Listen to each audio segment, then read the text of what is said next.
may katanungan ba, MJ? Ay, MJ muna. MJ muna. Sir, ako ulit. May pinapatalo po yung taong bayan, sir, kasi aside po sa problema sa illegal drugs, problema din po ngayon sa bansa yung disaster response. Disaster response po, sir. Recently kasi, Mr. President, the current leader has been asking his people what to do at the day of the storm. And we remember you condemning a politician before na sinabi niyo po na dapat hindi ka nagbibigay ng instruction at the day of the storm. Sir, disaster response. Ano po ang mensahe ninyo sa ating mga kababayan na hopeless, sunod-sunod po ang mga bagyo. The latest is Super Typhoon Christine and now meron pong bagyong Leon. Alam mo, in fairness to the President, kay Mr. Marcos, awa naman si Presidente, hindi naman siya magdapat every typhoon o every mag-order pa siya ng ito. In place na yan. So, there must be a module for every agency that has something to do that would respond to any calamity or fetus event that would be. Diyan na yan. Okay. Lalo na yung police, pati military, alam na nila yan. There must be a unit in the military na may mga speedboat or a boat somewhere na pwede ka na automatic na yan. Hindi na kailangan na ano ba. Pati yung police, dapat ganun. At hindi na kailangan ang presidente ba yan. Sila na mismo. Because in every crisis, kawa naman ito mga police pati military, sila yung nagiging punching bag. But sino naman ang tawagan natin? Who can better respond to a crisis as quickly as the police and the military? Sila yan eh. Na ngayon, kayo mga military and police, I know that you are overworked, overtasked. Galing ako sa Malacanang. Pagpasinsayanan natin yan, kasi ganyan ang sitwasyon natin. Maybe at some other time in the future, we can improve on our organizations or gobyerno. Pero sa ngayon, nakasanayan tayo na ganito, at the fastest way really for a reactive move is police pati military. Alam ko nakakaawa nila. Nangawa rin ako sa military pati police, especially if they are put to task for being flagged na ito pagkukulang. Hindi madali yung trabaho nila. Hindi madali yung trabaho. Walang tulog, duty ng 24 hours. Alam ko hirap sila. At alam ko na how they suffer. They're not only enduring it, they're suffering. Pero, alam mo, Adre, mga police pati military, isin na muna natin kasi ganito ang sitwasyon ng ating bayan.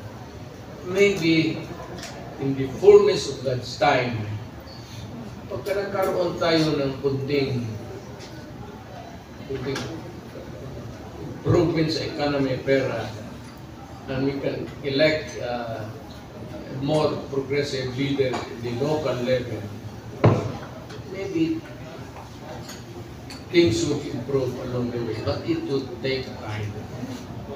In the meantime, yung practice na abutan natin, we just have to make a group for it.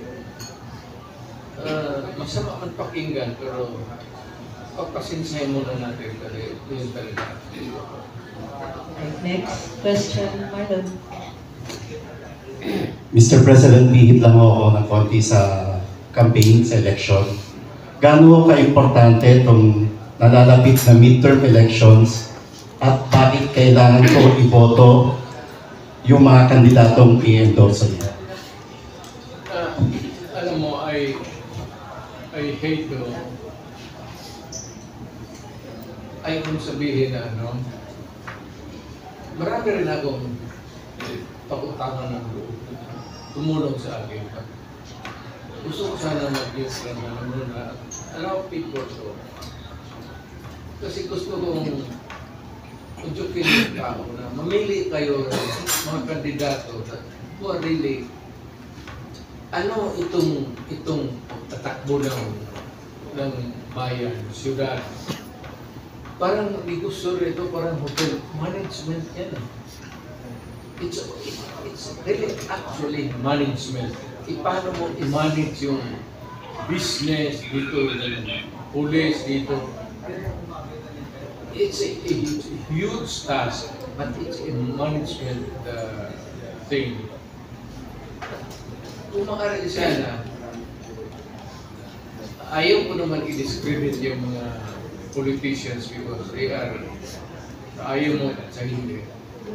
Kasali na yan sa, alam mo bakit? Mahirap lang ang Pilipinas. Lalo na sa probinsya. Kailangan nila ng eskwelahan, kailangan nila yung lubak-lubak na bato na indaan nila. Saan sila pupunta? Barangay Captain. Saan nagtatakbo Barangay Captain? Mayor. So, ito fundamentally feudal talaga tayo pangkapit. Aminin man natin, hindi, we remain feudal. For everything sa barangay captain. Medisina, kung hindi kayo ng barangay captain, tatakbo yan sa deputy mayor. Tapos yung deputy mayor, tatakbo sa mayor. Then the mayor facilitate, tawagan nyo doon. Sige, dalhin nyo sa ospital. Pero kung ang isang tao, lalo na yung taga-bukid, kung may sakit yan sila, maski malaria, hindi yan siya magpunta mag-diretso. Hesitant yan. Nandiyan, magpunta yan sila, magsakay ng pasahero, magbaba dyan sa harap ng ospital.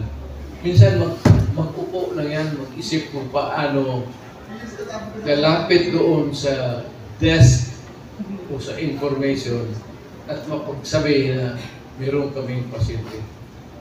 Because nagpaiwan ng feudal system. Kailangan nila ng amo, barangay captain, o deputy mayor, o mayor. Kaya ganon ang politika. Ang politika natin, political system is feudal. Until now. Maraming salamat. Kalat dun sa mga kalauan natin ngayong araw na ito. Medyo pagod na si Sir sa mga araw na ito. Okay.